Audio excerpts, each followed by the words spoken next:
Picture this. In a matter of days, not weeks, not months, one of the most strategically positioned naval forces in the entire Middle East was reduced to burning wreckage, ghost ships, and desperate escape routes across the Indian Ocean. 95% of the fleet gone. Not damaged, not retreating in good order, gone. And the ships that weren't destroyed fled. Some of them traveled thousands of miles all the way to India and Sri Lanka, begging foreign ports to take them in. The proud warships of the Islamic Republic of Iran. The same vessels that had just days earlier threatened to paralyze the most critical oil transit point on the planet were now limping into foreign harbors with their tails between their legs. Their crews housed under armed guard in naval facilities they had never set foot in before. Here is what makes this story so extraordinary. It was entirely predictable, and yet the Iranian regime walked straight into it. We are going to explain precisely what happened, how it unfolded, and most importantly, why Iran's navy never had a single chance from the moment it made its first move. Because this is not just a military story. This is a story about miscalculation on a historic scale, about a regime that believed it held one of the most powerful trump cards on earth and played it at exactly the wrong moment against exactly the wrong opponent. Stay with us, because this gets far more complicated and far more dangerous than most people realize. Let's go back to where this all began, because Iran's strategy was not on paper irrational. The Strait of Hormuz is a narrow 33-kilometer waterway tucked between Iran and Oman, and it is arguably the single most important body of water on the planet. Every single day, approximately 20 million barrels of oil pass through that strait. That is roughly 20% of the entire world's oil supply flowing through a bottleneck that on a map looks almost absurdly small. According to a shipping analytics firm, the strait is barely 24 miles across at its narrowest point, and almost all traffic is funneled through two squeezed shipping lanes that leave virtually no room to maneuver. For decades, the Islamic Revolutionary Guard Corps Navy, the IRGC Navy, had quietly built an entire doctrine around one central idea. We do not need to beat the United States in a fair fight. We just need to hold that strait hostage. But to understand what triggered all of this, we need to go back to February 28, 2026. According to multiple confirmed reports, the United States and Israel launched coordinated airstrikes on Iran under an operation codenamed Epic Fury, targeting military facilities, nuclear sites, and leadership. In those initial strikes, the supreme leader was killed, along with dozens of other Iranian officials.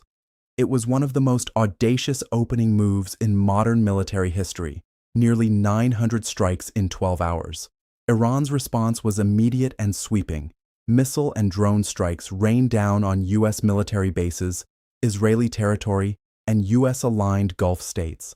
And then came the move that sent shockwaves through every energy market, every boardroom, and every government on Earth. Iran closed the Strait of Hormuz. The IRGC Navy commander stepped in front of cameras and delivered a message that left zero room for interpretation. He stated that ships from the United States, from Israel, and from European countries would absolutely not be granted passage through the strait. And then he said something that tells you everything you need to know about the mindset inside that regime. He looked into the camera and said, "If you have any doubts, come and test us." That was the ultimatum. Days later, Iran's officials confirmed on state television what the world already suspected. The strait was being used, in their own words, as a tool of pressure against the enemy. Full stop. Now, let's talk about what Iran actually thought this move would accomplish, because it wasn't purely military. In fact, the military dimension was almost secondary. The real plan was economic warfare. If you shut down the Strait of Hormuz, even for a few days, you do not just disrupt the oil supply, you detonate global energy markets. Oil prices do not just rise, they explode. According to a major center for studies, Brent crude prices surged rapidly and were briefly approaching $100 per barrel within days of the closure. The International Energy Agency launched the largest emergency reserve release in its history. Oil prices surpassed $100 per barrel on March 8, 2026 for the first time in 4 years, and eventually peaked at $126 per barrel. Iran's internal calculation was this: push crude oil prices into the stratosphere, stoke inflation in Europe and the United States, put enormous political pressure on Western governments, and ultimately fracture the Western coalition from the inside out. It was in a dark and twisted way a clever theory on paper.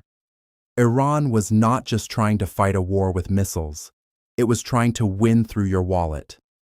The problem was the execution, and the problem was the response. Here is where the story gets complicated, because Iran's actual military threat in the Strait of Hormuz is not what most people imagine. When most people picture a naval threat, they think of warships, destroyers, frigates, guided missile cruisers, big, visible, countable things floating on water. That is not Iran's real power in the strait.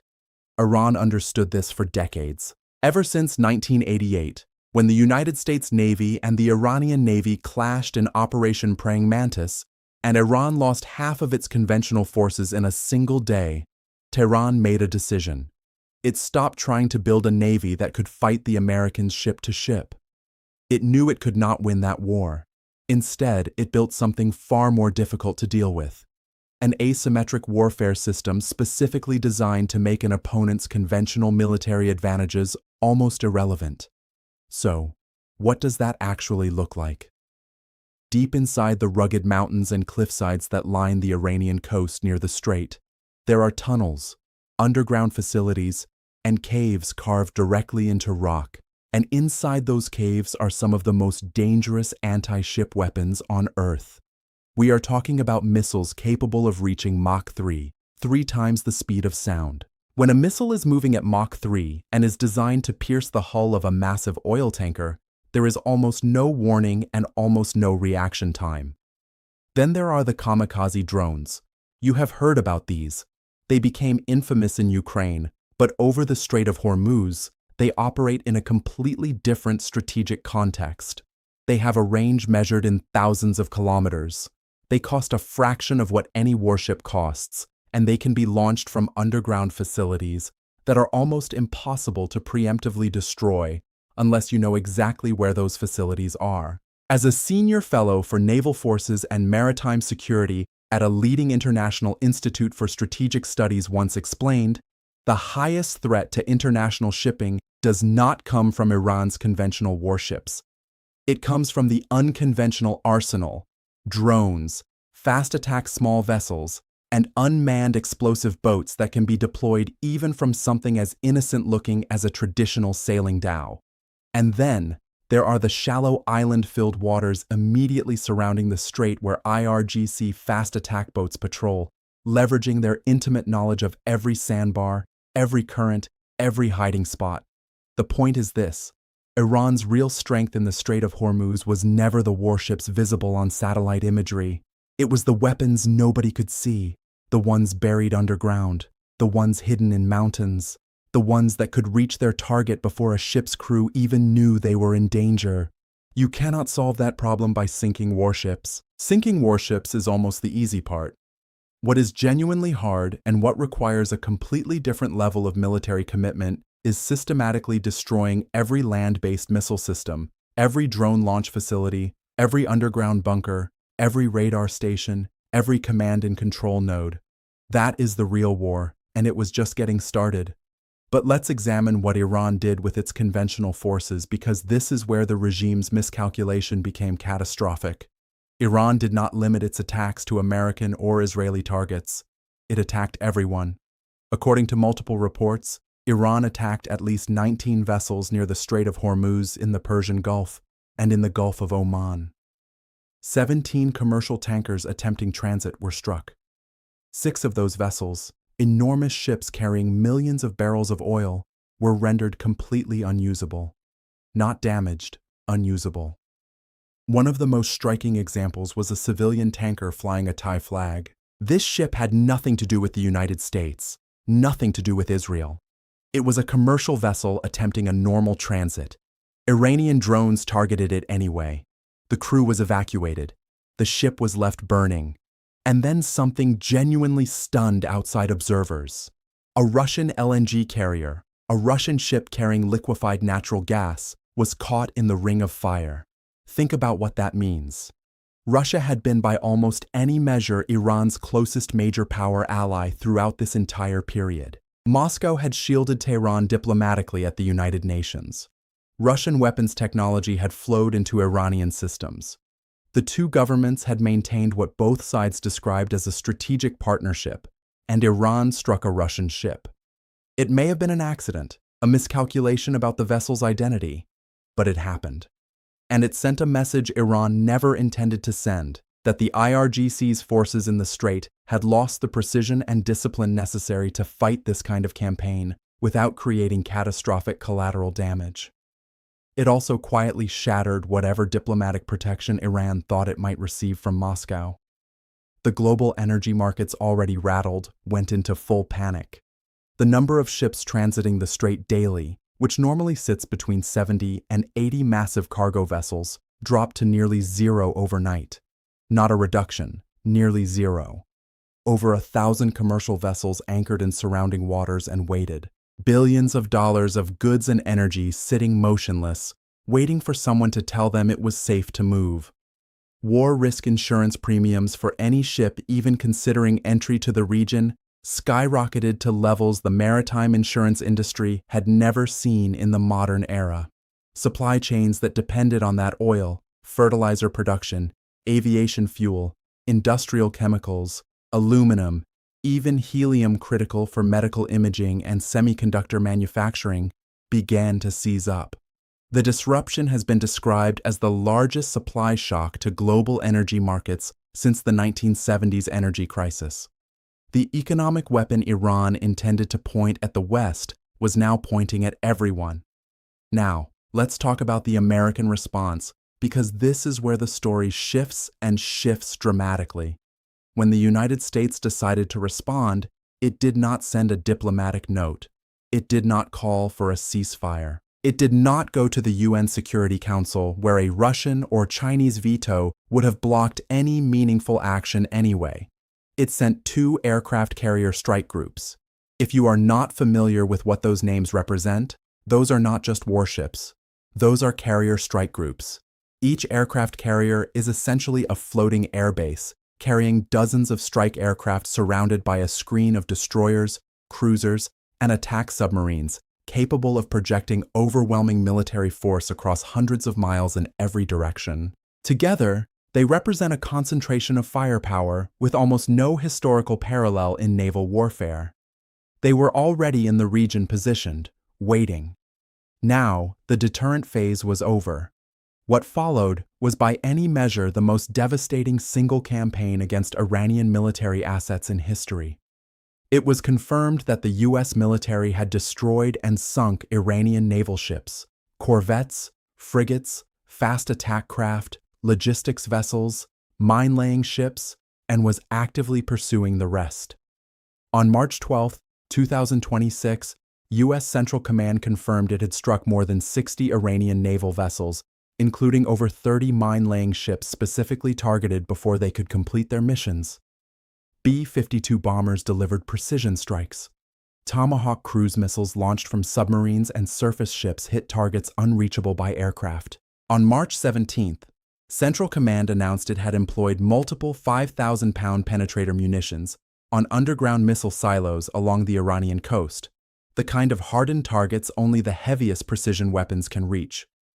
By the time the initial phase of strikes was complete, 95% of Iran's operational naval fleet had been destroyed or rendered non-functional.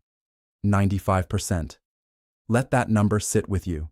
Iran had spent decades and billions of dollars building its naval forces, and in a matter of days, the vast majority of that investment was sitting on the bottom of the Persian Gulf or burning at the docks.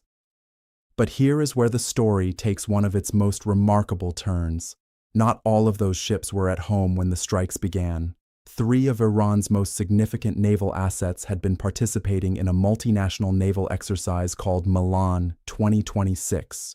They were returning from a port in India, somewhere in the Indian Ocean, when everything back in Iran began to fall apart, and the United States Navy had been tracking them the entire time.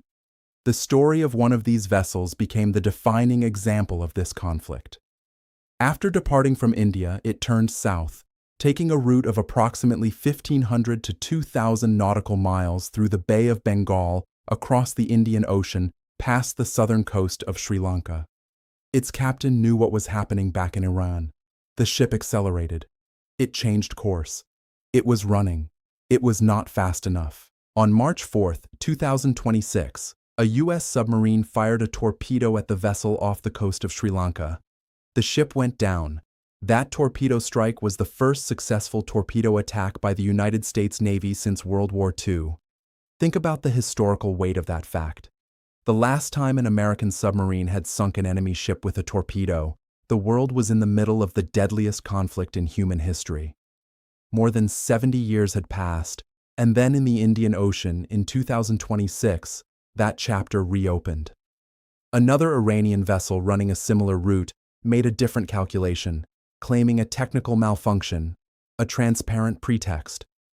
The ship diverted and barely limped into an Indian port. Its 183 crew members were taken off the ship and placed under what was diplomatically described as housing at nearby naval facilities. In plain language, they were detained. A third Iranian ship followed the same logic and sought refuge in Colombo, Sri Lanka. Same result, detained. None of these vessels completed their journey home. None escaped. Back in the Persian Gulf and Gulf of Oman, the ships that survived the initial bombardment of Iranian ports faced a choice with no good options. They could stay in Iranian waters, but American strikes were ongoing. American surveillance was constant, so they ran. Dozens of ships attempted to escape south and east toward Pakistan, toward Oman. Some tried to blend into what intelligence analysts call the shadow fleet, the network of tankers that has been illegally smuggling Iranian oil to China, operating with transponders switched off, or using falsified identities. It did not work. American surveillance had been tracking the shadow fleet for years. Ship after ship was intercepted, struck, neutralized, or forced into foreign ports. The Iranian Navy, the institution that had just weeks earlier issued ultimatums to the United States Navy, was now hiding in small boats, sheltering in harbors of countries that had not asked for this problem, or sitting on the ocean floor. Now, none of this, and this is absolutely critical to understand, none of this solved the fundamental strategic problem because remember, the warships were never Iran's real weapon. The caves were, the tunnels were, the underground missile batteries were, the drone launch facilities carved into cliffsides were, and those were still there. A senior U.S. defense official in public statements during this period was blunter than any senior American official would have been in previous years. It was confirmed directly that Iran's military capabilities had suffered what was described as massive destruction. Over 15,000 enemy targets had been struck since the beginning of joint U.S.-Israeli strikes on Iran, with Iran's missile volume down 90% and one-way attack drone capabilities down 95%. That was not hedging.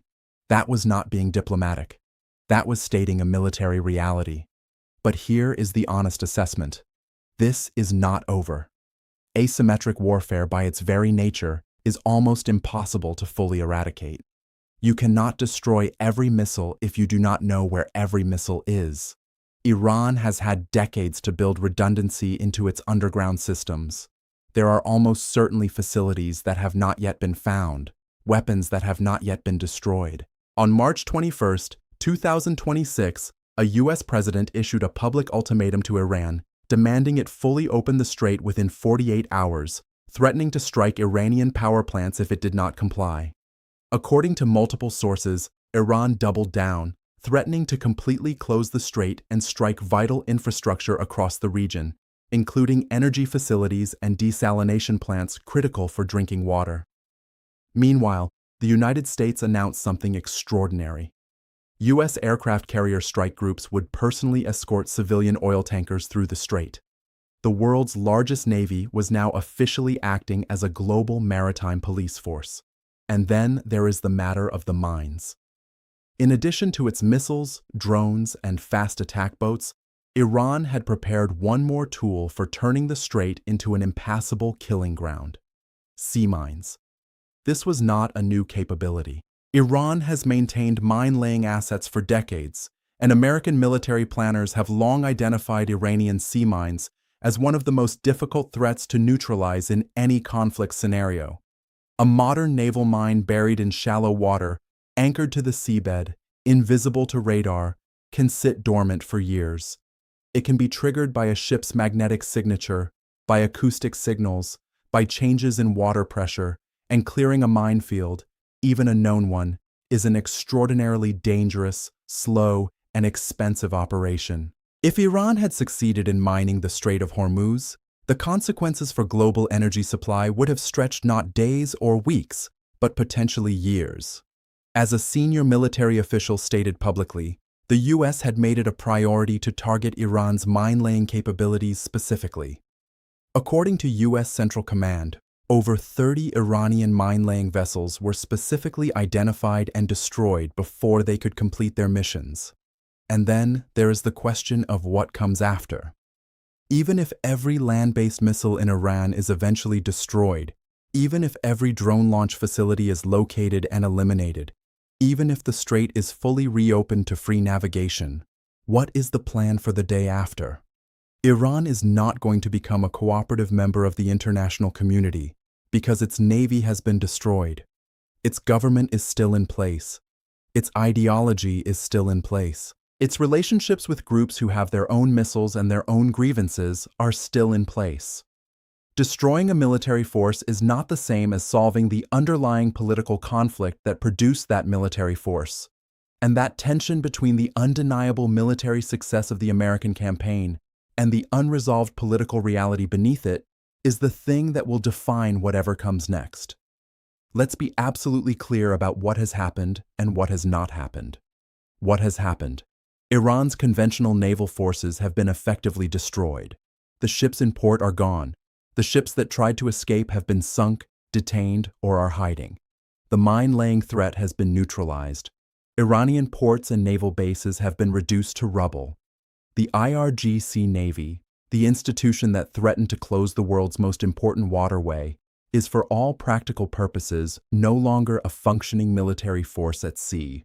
That is not a minor development. That is the destruction of something Iran built over decades at enormous cost as the centerpiece of its regional deterrent strategy. What has not happened? The land-based threat has not been eliminated. Some underground missile batteries are still functional. Drone production continues at facilities not yet identified. The broader political conflict that drove all of this remains entirely unresolved. There is also a message embedded in all of this that goes far beyond the Persian Gulf. When the United States hunted down Iranian warships in the middle of the Indian Ocean, thousands of miles from the strait, thousands of miles from any American base, and either sank them or forced them into foreign harbors, it was sending a message clearly legible to every government and every military on Earth. There is no place on the world's oceans where the United States cannot find you. There is no route you can take that avoids American surveillance. There is no port in any country that automatically provides safety from American military action if Washington decides it wants to reach you. That answer was delivered in the clearest possible terms off the coast of Sri Lanka in the spring of 2026 with a single torpedo. But intellectual honesty requires us to resist a neat, triumphant narrative. So we come back to the two questions that matter most right now. First, how much longer can Iran's remaining asymmetric capability hold out against sustained American pressure? The honest answer is longer than most people want to believe. Asymmetric forces are resilient by design. They are decentralized. They are hidden. They are built to absorb punishment and keep functioning. The United States has extraordinary surveillance and strike capabilities, but it is not omniscient. Second, can the Strait of Hormuz return to being the safe, free-flowing artery of global energy it was before all of this began? Physically, yes, if the land-based threats are eliminated. Politically, that is a much harder question. The Strait's security has always rested on a fragile set of deterrence relationships and diplomatic understandings. Those relationships have been fundamentally altered by what has happened in the last several weeks. An American submarine sinking an Iranian ship in the Indian Ocean. the systematic destruction of an entire national navy. Those precedents will shape every calculation every actor in this region makes for decades to come. The waters of the Strait of Hormuz may one day again welcome 70 or 80 tankers per day. The imperatives of global energy demand it, but the world those tankers will traverse will never be quite the same as it was before that Iranian vessel went down off the southern coast of Sri Lanka. This story is far from over, and every development matters.